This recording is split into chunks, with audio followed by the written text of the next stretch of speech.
কোনো তথ্য কিংবা সংবাদ শতভাগ নিশ্চিত না হয়ে সেটা প্রচার করা মোটেই সমীচীন নয়। কারণ কখনো কখনো একটিমাত্র বিচ্ছিন্ন ঘটনা একজন মানুষের জীবনের মোড় ঘুরিয়ে দিতে পারে।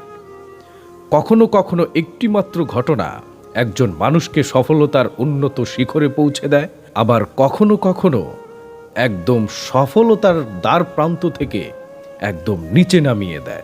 রাজবাড়ী কালুখালী উপজেলার হরিণবাড়িয়া অঞ্চলের কামিয়া কওমি মাদ্রাসার একজন শিক্ষককে ধর্ষণের অভিযোগে গ্রেপ্তার করা হয়।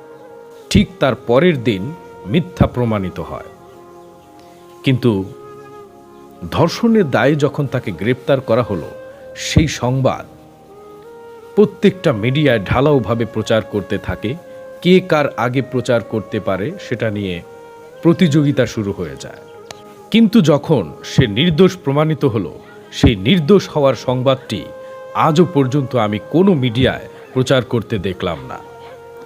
তার মানে বোঝা যায়, মানুষকে অপরাধী হিসেবে মানুষ প্রচার করতে চায়, নির্দোষ হওয়ার সংবাদটা কেউ প্রচার করতে চায় না। যেদিকে মানুষের আগ্রহ বেশি থাকে, জানার ইচ্ছা বেশি থাকে, সেই সংবাদটাই মানুষ প্রচার করে তাদের নিজেদের অর্থ উপার্জনের জন্যে।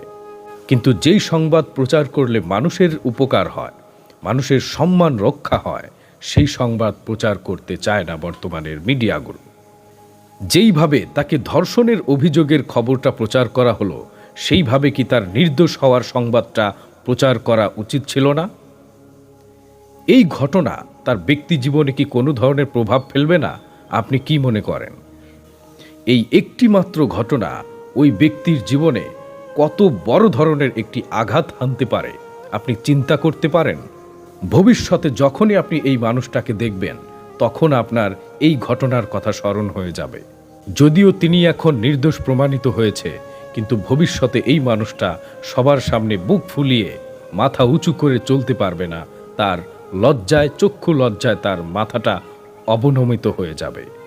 যারা সত্যিকার অর্থে মানুষের কল্যাণ চায়, মানুষের ভালো চায়, মানুষের সফলতা চায়, তারা মানুষের নির্দোষ হওয়ার সংবাদটা বেশি বেশি প্রচার করা উচিত ছিল।